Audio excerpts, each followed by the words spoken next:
বন্ধুসকল নমি ধাৰাবাহিকখন আজি শেষ হ'বলৈ গৈ আছে। যোৱাখনত আমি দেখিবলৈ পাওঁ যে ঘৰত কাম কৰা ছোৱালীজনীয়ে বিভানৰ মোবাইলটো চোৰ কৰি কিনে বৃন্দাৰ বেগত থয় আৰু বিভানে নিজৰ মোবাইলটো বৃন্দাৰ বেগত পোৱা বৃন্দাক চোৰ বুলি সন্দেহ কৰে। বৃন্দাই বহুত বুজাবলৈ চেষ্টা কৰে যদিও বিভানে একো নুবুজে আৰু বৃন্দাক বেয়াকৈ কৈ ঘৰৰ পৰা ওলাই যাবলৈ কয়।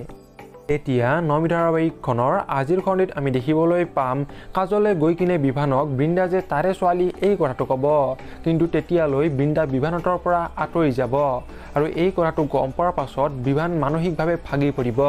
এতিয়া বাৰু বিভানৰ কি হ'ব?